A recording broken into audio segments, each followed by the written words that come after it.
ननद एक दिन की दुल्हन। निकल जाओ मेरे घर से। तुम्हारी हिम्मत कैसे हुई इस सब के बाद भी मेरे सामने खड़े रहने की? तुम एक फरेबी हो। आप ये क्या बोल रहे हैं? ऐसा मैंने क्या किया है? आप मेरे पति हैं, मैं आपकी अर्धांगिनी हूँ। हम दोनों का एक दूसरे पर पूरा पूरा हक है। कैसा हक? शक्ल देखी है तुमने अपनी? पागल औरत, छी। वो तो अच्छा है कुछ होने के पहले ही मैंने तुम्हारा ये रूप देख लिया, वरना भगवान न जाने क्या होता। और अपनी सुहाग रात वाली रात को चिल्लाते हुए कौशल अपनी पत्नी को ढकेलता हुआ कमरे से बाहर आता है। आपने कहा था आपने जांच परख कर ली है मम्मी। ये जांच ही परखी हुई थी, ये ऐसे लड़की। इससे अच्छा मेरे सर पर तुम कोई बड़ा सा पत्थर मार देती मम्मी। कम से कम वो पत्थर घर बनाने के काम तो आता।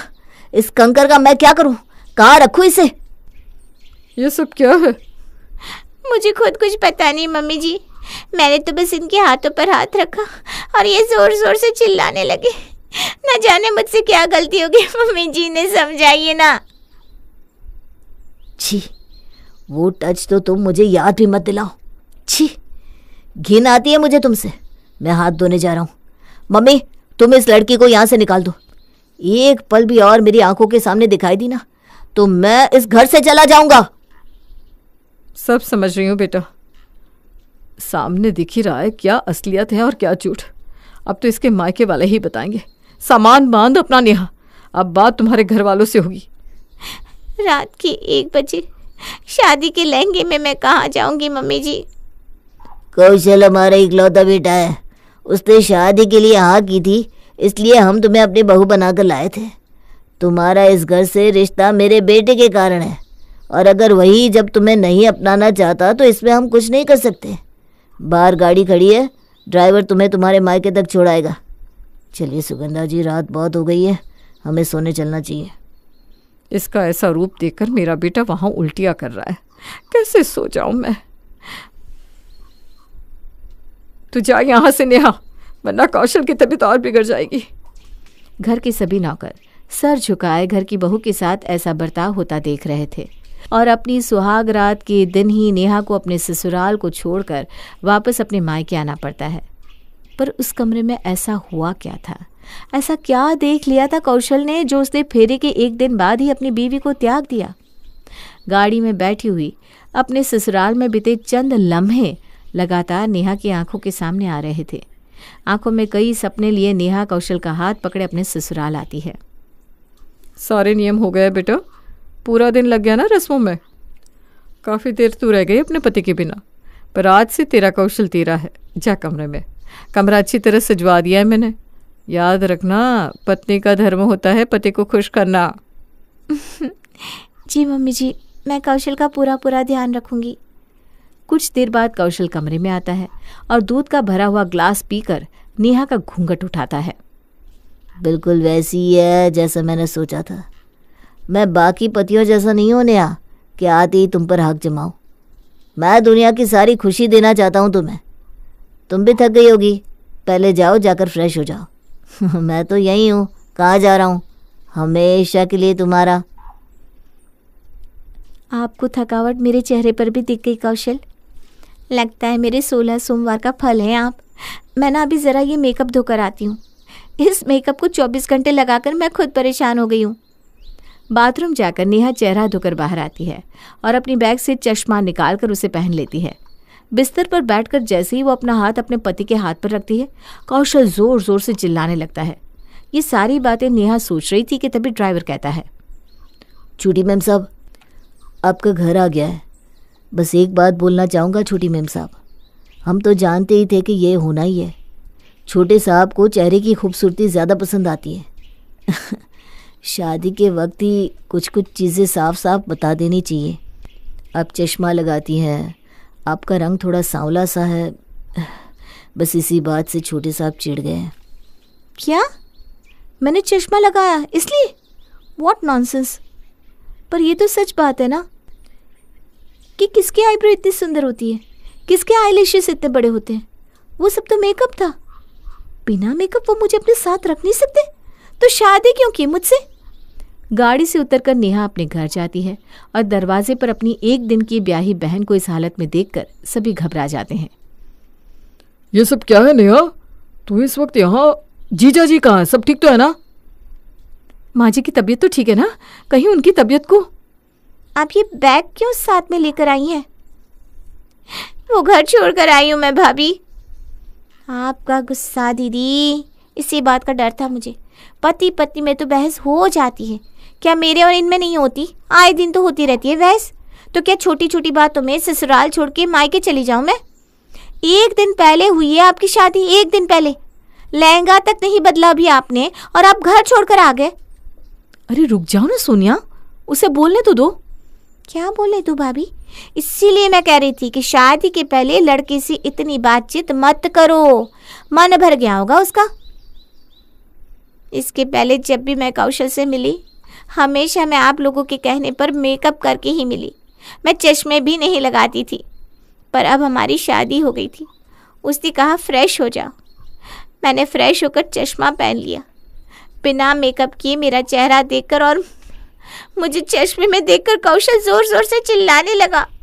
उसे एक मॉडर्न लड़की चाहिए थी जो बेहद खूबसूरत हो, जैसे कि वो मेकअप के बाद भी लगती हो। अरे वो तो हर पति को अपनी पत्नी सजी धजी अच्छी लगती है, तो वैसा ही रहना पड़ता है ना दीदी। इसका मतलब ये नहीं कि तुम बीमार पड़ो, अच्छी ना लगो तो मैं तुम्हें घर से जाने के लिए कह दूं। अरे क्या किचन के बाहर जब तुम थकी हारी आती हो तो मैं तुम्हारे पैर नहीं दबाता? क्या मैं ऐसा कह देता हूँ कि चली जाओ अपने घर? अरे क्या कहूँ सोनिया तुम्हें, प्यार साज श्रृंगार नहीं देखता। वो तो बस हम जिसे पसंद करते हैं उसे सजा कर रखना चाहता है, पर मिस्टर कुशल को सिर्फ साज श्रृंगार ही चाहिए। और तुम्हें अगर मेरी बहन के यहाँ आने से प्रॉब्लम है तो मैं उसे अभी के अभी दूसरे घर में शिफ्ट करवा देता हूँ, पर याद रखना मैं भी उसके पास ही रहूँगा। अरे ऐसा मैं क्यों चाहूँगी? पर क्या दीदी को 2 मिनट का सहारा देकर हम उनकी ज़िंदगी बर्बाद कर दें? उनका खुद का भी तो एक सफ़र है। समाज के लोग क्या कहेंगे? ये सब अकेले कैसे सहेगी दीदी? हमें उनके घर वालों से बात करनी चाहिए। सोनिया के घर वाले कुशल के पेरेंट्स को फ़ोन लगाते हैं। क्या बात हो गई आंटी जी? हमसे कोई भूल हो गई क्या? मैं लड़की का भाई हूँ, मैं हाथ जोड़कर आपसे माफ़ी मांगता हूँ, भूल समझकर माफ़ कर दीजिए। बड़ी बुरी ठगी हूँ मैं तो इस सौदे में। इतनी बड़ी कंपनी के मालिक को अच्छा फंसाया आप लोगों ने, और अपनी ऐसी गंवार बहन मेरे इतने हैंडसम बेटे के मत्थे मर दी। मेरे बेटे को लड़कियों की कमी नहीं थी। हम कल ही उसके लिए दूसरी लड़की देखना शुरू कर देंगे और डाइवोर्स भी फाइल कर देंगे। तो इस बात को यही ख़त्म करने की आप सोचिएगा मत, क्योंकि बातें ख़त्म हो सकती है पर आपकी बहन का चेहरा तो वैसे के वैसा ही रहने वाला है। ये कहकर सुगंधा फ़ोन रख देती है। प्रज्वल कई बार सुगंधा को कांटेक्ट करने की कोशिश करता है, यहाँ तक कि उसके घर भी जाता है, पर गार्ड उसे धक्के मारकर वापस भेज देते हैं। यहाँ घर पर भी रो रो कर नेहा का बुरा हाल था। उसकी दोनों भाभियाँ मिलकर जैसे तैसे उसे संभालती है। 2 दिन बाद, कब तक आप ऐसे ही भूखी प्यासी बैठी रहेंगी?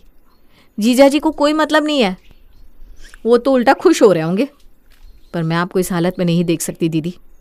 चलिए हम पार्लर जा रहे हैं। सोनिया और रूपा नेहा को पार्लर ले जाती है। ऐसा मेकओवर कीजिए दीदी का कि मैं क्या कोई भी पहचान ना सके उन्हें। और पार्लर में ब्यूटिशियन नेहा का ऐसा मेकअप करती है कि देखकर सभी चौंक जाते हैं। बिल्कुल यही तो चाहिए था, यही ग्लो। पर अभी भी कुछ बाकी है।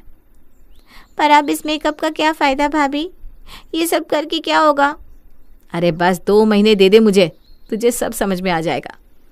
रूपा नेहा को आई स्पेशलिस्ट के पास ले जाती है और लेज़र ट्रीटमेंट का अपॉइंटमेंट ले लेती है। 2 दिन बाद अपनी दोनों भाभियों के साथ नेहा चश्मा हटवाने के लिए लेज़र ट्रीटमेंट करवाती है, जिसके बाद उसका चश्मा पूरी तरह हट जाता है। इस दवाई को आपको 15 दिन लगातार अपनी आंखों में डालना है, उसके बाद आपकी आंखें बिल्कुल नॉर्मल आंखों की तरह हो जाएंगी। थैंक यू डॉक्टर, हम आपके हमेशा एहसानमंद रहेंगे। वैसे आप लोगों की बातचीत सुनी मैंने, ऐसा लगता है ये चश्मा आप खुद के लिए नहीं हटवा रही हैं, कोई और बात है। सोनिया डॉक्टर को सारी बात बताती है, जिस पर डॉक्टर साहब कहते हैं, मेरी वाइफ डर्मेटोलॉजिस्ट है, आप उनसे एक बार मिल लीजिए। एक ट्रीटमेंट होती है जिसके बाद स्किन का कलर भी बदल सकते हैं। अब अगर नेहा का मेकओवर हो ही रहा है तो अच्छी तरह से हो। और एक सजेशन दूंगा, एक लेंस भी ले लो, वो तुम्हारे चेहरे को बदलने में तुम्हारी और हेल्प करेगा। All the best Neha for your new life. और पूरे 2 महीने बाद नेहा इस तरह बदल जाती है कि उसे उसके घर वाले भी नहीं पहचान पाते। तुम दोनों मिलकर क्या कर रही हो मुझे पता नहीं, पर नेहा मैं तुम्हें सच में पहचान नहीं पा रहा हूँ। बस ऐसे ही कौशल जीजा जी भी नेहा को एक बार पहचान ना पाए। इंटरव्यू की प्रिपरेशन कर लो नेहा दी। कल आपको कौशल की कंपनी में मैनेजर की पोस्ट के लिए इंटरव्यू देने जाना है। और अगले दिन से नेहा बन जाती है नैन्सी और अपने ही पति की कंपनी में इंटरव्यू देने जाती है। खूबसूरत लंबे स्ट्रेट बाल, पतली कमर, नीली आंखें और गोरे बदन की लड़की को अपने सामने देखकर कौशल तो वहीं उसका दीवाना हो जाता है। फिर क्या डॉक्यूमेंट वेरिफिकेशन और कैसा interview. You are selected. What? Are you kidding me? Sir मैंने तो अभी इंटरव्यू भी नहीं दी। You must be joking. अरे मैं मजाक कर रहा हूँ, 2 मिनट, मैं अभी आपके डॉक्यूमेंट देख लेता हूँ। अच्छा, तो आपने MBA किया है पर एक्सपीरियंस कुछ नहीं है। ये हुई ना बात, हमें भी तो फ्रेशर की तलाश थी। मैं तो कहता हूँ आप आज से ही ज्वाइन कर लीजिए। अरे अभी से ज्वाइन कर लीजिए ना। और कौशल नैन्सी को यानी कि नेहा को अपनी ही कंपनी में मैनेजर की पोस्ट दे देता है। शाम के 6 बजे नैन्सी कौशल की कैबिन में आती है। सर वो एक्चुअली मेरा घर ना बहुत दूर है, तो क्या मैं थोड़ा जल्दी जा सकती हूँ? यही तो मौका है इससे दोस्ती बढ़ाने का। पोस्ट तो मेरी कंपनी में चपरासी की भी खाली नहीं थी, पर मैंने तुम्हें मैनेजर बना दिया ताकि तुम सीधा मेरे सामने वाली कैबिन में बैठ सको और मैं तुम्हें निहार सकूं। अब मैं तुम्हें बिल्कुल अलाउ कर देता नैन्सी, पर क्या है ना, आज ऑफिस में बहुत काम है। तुम रुक जाओ, टेंशन मत लो, मैं हूं ना, मैं तुम्हें तुम्हारे घर छोड़ दूंगा। और रात के 9 बजे नैन्सी के साथ कौशल अपनी गाड़ी में निकल पड़ता है। तुम तो टिफिन भी लेकर नहीं आई थी, काफ़ी रात हो गई है, चलो हम कहीं कुछ खा लेते हैं नैन्सी। और इस तरह रोज़ रोज़ किसी न किसी बहाने से कौशल नैन्सी के करीब आने लगता है। सोचकर तो बहुत बुरा लग रहा है कौशल कि तुम ऐसी किसी पराई लड़की से बातें कर रहे हो, जबकि अभी तक तुम्हारा डिवोर्स भी नहीं हुआ। पर इस बात की खुशी भी है कि वो पराई लड़की कोई और नहीं, तुम्हारी बीवी है। इसी तरह दिन बीतते जाते हैं और 2 महीने हो जाते हैं। फिर एक रोज़ नैन्सी कौशल से कहती है, कब तुम मुझे अपने घर लेकर जा रहे हो कौशल? दिस इज़ नॉट फेयर यार। मुझे मिलना है तुम्हारी मम्मा से। आखिरकार वही तो फ्यूचर में मेरी सास होने वाली है ना। ओ मेरी बेबी, एक मिनट, तुमने क्या कहा? मतलब तुमने मेरा प्रपोज एक्सेप्ट कर लिया? I love you so much. मुझे सब कुछ मिल गया नैन्सी, अब बस जल्द से जल्द हमारी शादी हो जाए। मैं आज ही तुम्हें मम्मी के पास लेकर चलता हूँ। नहीं पागल, मैं तो मजाक कर रही थी। पता है कौशल, मुझे ना बड़ा शौक था कोई लड़का मुझसे मंदिर में जाकर शादी कर ले और फिर अपने घर वालों को सरप्राइज दे। ये बड़ी बड़ी शादियाँ ना मुझे कभी पसंद नहीं है। हाँ तो डार्लिंग वही होगा जो तुम्हारी मर्जी होगी बस। कौशल अपने घर वालों से नैन्सी को इंट्रोड्यूस करवा देता है। अब कौशल पूरी तरह नैन्सी के बस में था। 24 घंटे बस नैन्सी को निहारता रहता और उसी के बारे में सोचता। अब वक्त आ गया था इस बार प्यार का फ़ायदा उठाने का। एक रोज़ रोती हुई नैन्सी कौशल के कैबिन में आती है। तुम्हें मुझसे शादी नहीं करनी तो बता देते ना, ब्रेकअप सह लेती मैं। पर ये क्या, तुम्हारी मम्मी मुझे इनडायरेक्टली ताने मारती रहती है जस्ट बिकॉज तुम बहुत अमीर हो। भाई मुझे तुम्हारी रईसी की कोई ज़रूरत नहीं है, बहुत लड़के हैं मेरे पीछे। आई एम नैन्सी, कोई ऐरी गैरी नहीं हूँ मैं। ये मम्मी को ना बिल्कुल भी शांति नहीं है। ट्रस्ट मी नैन्सी, मम्मी ने अगर तुम्हें कुछ भी कहा होगा ना तो आज अच्छा नहीं होगा। कहा होगा क्या होता है? यू डोंट ट्रस्ट मी ना।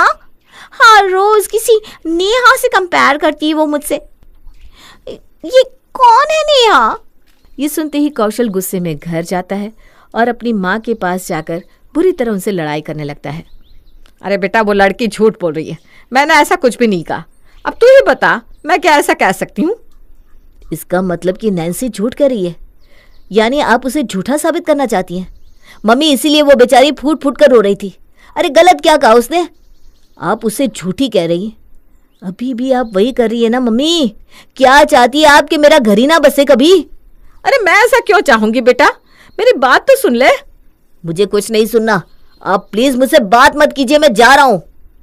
और इस तरह कौशल के घर में नैन्सी ऐसी फूट डालती है कि सुगंधा को औलाद होने के बाद भी बांझ जैसा महसूस होता है। यहाँ नैन्सी के प्यार में कौशल के बिजनेस में लॉसेस हो रहे थे, सो अलग। एक तो मम्मी समझती नहीं, घर में रोज लड़ाइयाँ होती है, ऊपर से ये बिजनेस में न जाने कौन लफड़े कर रहा है, दिमाग खराब हो गया है। तभी नैन्सी कौशल के कैबिन में आती है। I can not continue this. क्या क्या कह रही हो नैन्सी? प्लीज़ मैं तुम्हारे आगे हाथ जोड़ता हूँ, ऐसा मजाक मत करो ना। कौशल जोर जोर से चिल्लाता जाता है, पर नैन्सी नहीं रुकती, वो चली जाती है। कौशल कई बार नैन्सी से कांटेक्ट करने की कोशिश करता है, पर नैन्सी उसका फ़ोन ही नहीं उठाती। 2 दिन तक अपने ऑफिस में ही रहकर कौशल नैन्सी को कांटेक्ट करने की सारी कोशिश कर लेता है। फिर हार कर नशे की हालत में रोता हुआ कौशल अपनी माँ के पास आता है। ऐसा क्या बोल दिया मम्मी तुमने नैन्सी को? उसने शादी के लिए मना कर दिया मम्मी, मैं उसके बिना नहीं रह सकता। I want her. रो मत बेटा, भले ही हमें उस लड़की के सामने हाथ पैर जोड़ने पड़े, हम उसे मना कर अपने घर ले आएंगे बेटा। तो अपनी तबीयत मत बिगाड़, किसी चीज़ की कमी नहीं है हमारे पास। कोई लड़की हमारे बेटे को मना कर ही नहीं सकती। नहीं मानेगी तो उसका घर खरीद लेंगे। जिस तरह प्रज्वल ने रोते हुए सुगंधा को फ़ोन किया था, आज वैसे ही रोते हुए सुगंधा नैन्सी को फ़ोन लगाती है। आई एम सो सॉरी सासू माँ, मैं आपके बेटे से शादी नहीं कर सकती। एक तरफ से तू मुझे सासू माँ कह रही है, दूसरी तरफ शादी करने से मना भी कर रही है। क्यों बेटा?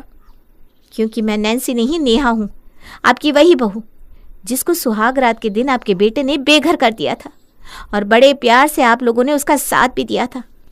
डाइवोर्स फाइल कर रखा था ना आप लोगों ने मेरे खिलाफ, साइन कर दिए उस पेपर्स पे मैंने। कल पेपर आपके पास पहुंच जाएंगे। अब आपका बेटा आज़ाद है। आपको घमंड था ना कि कोई आपके बेटे को ना नहीं कर सकता, पर मैं करती हूँ, आपकी बहू। चेहरे से प्यार था ना उसे मेरे। आज उसे पता चलेगा कि दिल टूटना क्या होता है। और अपने पति को पूरी तरह से छोड़कर अपना बदला लेकर नेहा अपने जीवन में आगे बढ़ जाती है।